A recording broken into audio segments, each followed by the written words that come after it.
আসসালামু আলাইকুম। সংবাদে আপনাদের সবাইকে স্বাগত জানাচ্ছি। আমি ফিরোজ তোহা। শুরুতেই আরবে কেবলস সংবাদ শিরোনাম।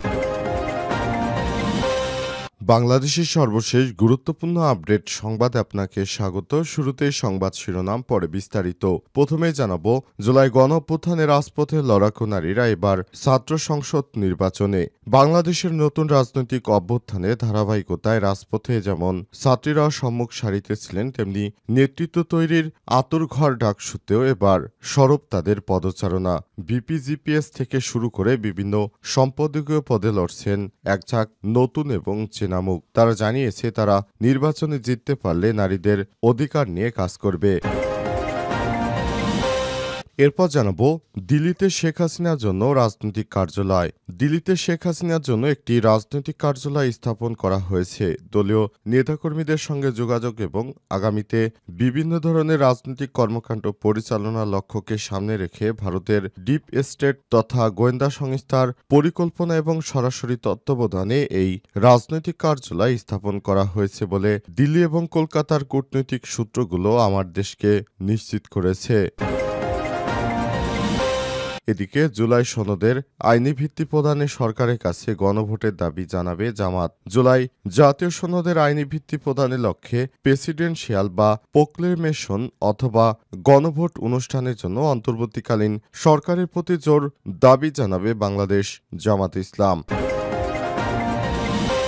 এদিকে ব্যাংকক থেকে ফিরে ইউনাইটেড হাসপাতালে ভর্তি হলেন মির্জা ফখরুল। বিএনপির মহাসচিব মির্জা ফখরুল ইসলাম আলমগীরকে রাজধানীর ইউনাইটেড হাসপাতালে ভর্তি করা হয়েছে। গতরাতে ব্যাংকক থেকে চোখের ফলো আপ চিকিৎসা শেষে দেশে ফিরে অস্বস্তি অনুভব করলে তাকে ওই হাসপাতালে ভর্তি করা হয়। জানাবো, বিএফআইউর প্রধানকে বাধ্যতামূলক ছুটিতে। বাংলাদেশ ব্যাংক নিয়ন্ত্রণাধীন আর্থিক গোয়েন্দা সংস্থান বাংলাদেশ ফাইন্যান্সিয়াল ইন্টেলিজেন্স ইউনিট বা বিএফআইউর প্রধান এএফএম শাহিনুল ইসলামকে বাধ্যতামূলক ছুটিতে পাঠিয়েছে বাংলাদেশ ব্যাংক। আজ বিষয়টি গণমাধ্যমকে নিশ্চিত করেছেন governor doctor Ahsan H Mansur. এবং সর্বশেষ জানাবো, নাইজেরিয়ায় ফজর নামাজ আদায়কালে মসজিদে হামলা, ২৭ মুসল্লি নিহত।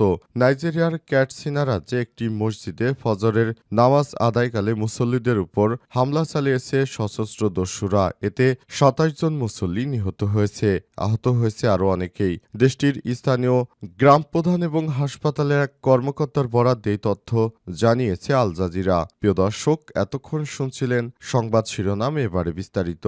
তবে তার আগে বন্ধুরা, অনুরোধ থাকবে সংবাদটিতে একটি লাইক দিন। এই চ্যানেলে আপনি নতুন হয়ে থাকলে আমাদের সংবাদটি দেখতে দেখতে চ্যানেলটি সাবস্ক্রাইব করে রাখুন। কমেন্ট করে বন্ধুরা আপনার মূল্যবান মতামত জানিয়ে দিন আপনি বিশ্বের কোন দেশ থেকে বা বাংলাদেশের কোন স্থান থেকে আমাদের সংবাদটি দেখছেন এবং শুনছেন। আর বন্ধুরা, এই সংবাদটি আপনার সোশ্যাল মিডিয়া ফেসবুকে শেয়ার করে বন্ধুদেরও দেখার সুযোগ করে দিন। এবারে বিস্তারিত। জুলাই গণঅভ্যুত্থানে রাজপথে লড়াকু নারীরা এবার ছাত্র সংসদ নির্বাচনে। বাংলাদেশের নতুন রাজনৈতিক অভ্যুত্থানের ধারাবাহিকতায় রাজপথে যেমন ছাত্রীরাও সম্মুখ সারিতে ছিলেন, তেমনি নেতৃত্ব তৈরির আতুরঘর ডাকসুতে এবার সরব তাদের প্রচারণা।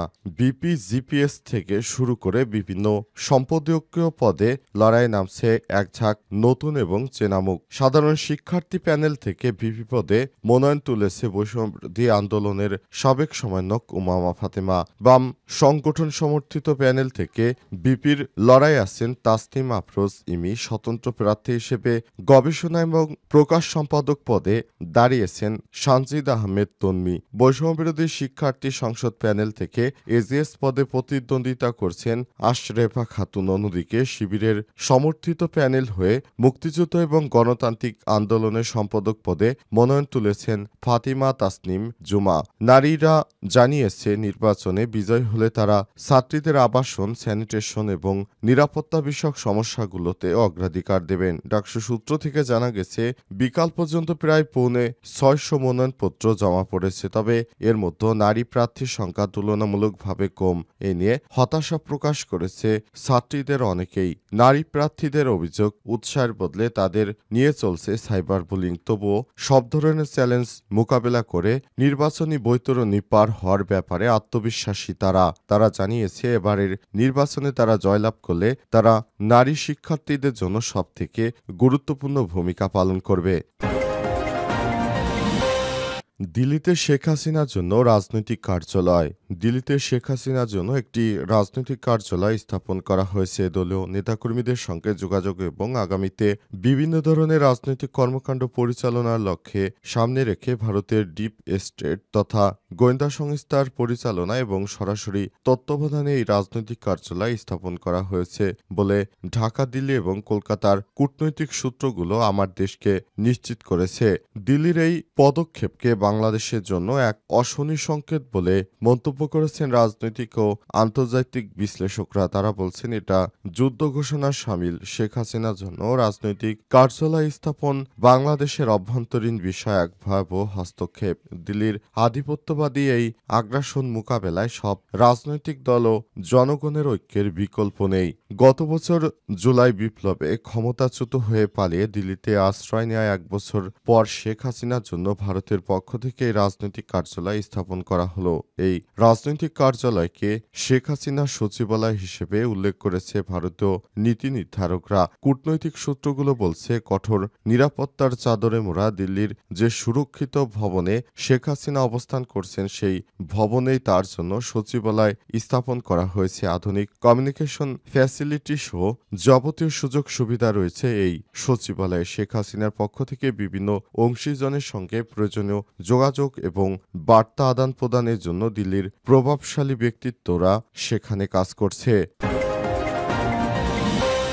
জুলাই সনদের আইনি ভিত্তি প্রদানে সরকারের কাছে গণভোটের দাবি জামাতের। জুলাই জাতীয় সনদের আইনি ভিত্তি প্রদানের লক্ষ্যে প্রেসিডেন্সিয়াল প্রোক্লেমেশন অথবা গণভোট অনুষ্ঠানের জন্য অন্তর্বর্তীকালীন সরকারের প্রতি দাবি জানিয়েছে বাংলাদেশ জামাত ইসলাম। জামাত ইসলামের পক্ষ থেকে জানানো হয়েছে, শিক্ষার্থীরা যেভাবে তীব্র আন্দোলন সংগ্রাম গড়ে তুলেছিল সেই অনুযায়ী তাদের জন্য আমাদের অবশ্যই কাজ করতে হবে। তাদের সেই আন্দোলন সংগ্রামের কারণেই ফ্যাসিস্ট সরকার দেশ ছাড়তে বাধ্য হয়েছে। সুতরাং শিক্ষার্থীদের অবদানকে স্বীকৃতি স্বরূপ বা প্রোক্লেমেশন জারির মাধ্যমে তাদের সেটিকে বাস্তবায়ন করার জন্য এবং আইনি ভিত্তি দেওয়ার জন্য বাংলাদেশ জামাত ইসলামের পক্ষ থেকে কাজ করা হচ্ছে। ভবিষ্যতে বাংলাদেশ যেন একটি ভালো অবস্থানে যেতে পারে এবং শিক্ষার্থীরা যেন কোনো বিদ্রোহী হিসেবে আর এদেশে কখনোই তাদের যেন বিচারের আওতায় আনা না হয়। মূলত এসব কারণেই জামাতের পক্ষ থেকে এই প্রোক্লেমেশন জারির বিষয়ে সরকারের প্রতি আহ্বান জানানো হয়েছে। অন্তর্বর্তীকালীন সরকারের প্রধান উপদেষ্টা প্রফেসর ড. মোহাম্মদ ইউনূস ইতিমধ্যেই জুলাই সনদ ঘোষণা করেছেন, তবে সেটি এখনো আইনি ভিত্তিতে বাস্তবায়িত হয়নি। এজন্য অন্তর্বর্তীকালীন সরকারের কাছে আহ্বান জানানো হয়েছে জামাত ইসলামের পক্ষ থেকে যেন আগামীর বাংলাদেশ একটি সুন্দর বাংলাদেশ হিসেবে প্রতিষ্ঠিত হতে পারে। ব্যাংকক থেকে ফিরে ইউনাইটেড হাসপাতালে ভর্তি হলেন মির্জা ফখরুল।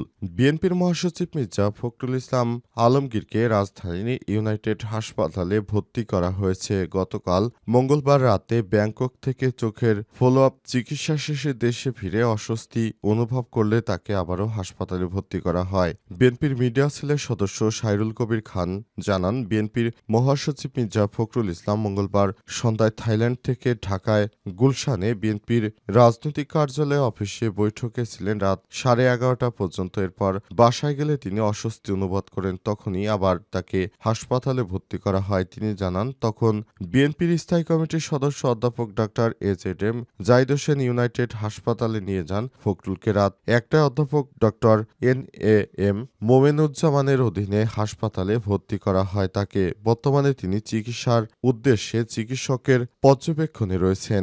সাইরুল কবির খান আরও জানান, রাত 2টা 20 অধ্যাপক ডক্টর এজেডএম জাহিদ হোসেন জানিয়েছে বিএনপির মহাসচিবের শারীরিক অবস্থা এখন ভালো আছে। মির্জা ফখরুল গতকাল চোখে ফলো-আপ চিকিৎসা শেষে সন্ধ্যা 6টায় বাংলাদেশ বিমানের ফ্লাইটে ব্যাংকক থেকে হজরত শাহজালাল আন্তর্জাতিক বিমানবন্দরে পৌঁছান। সঙ্গে তার সহধর্মিণী রাহাতারা বেগমও ফিরেছেন। গত 13 আগস্ট বিএনপির মহাসচিব ব্যাংককে যান। ব্যাংককে রুটনিন আই হসপিটালে চিকিৎসা নেন। এর আগে গত 14 মে ব্যাংককের হসপিটালে বিএনপির মহাসচিবের চোখের অস্ত্রোপচার করা হয়।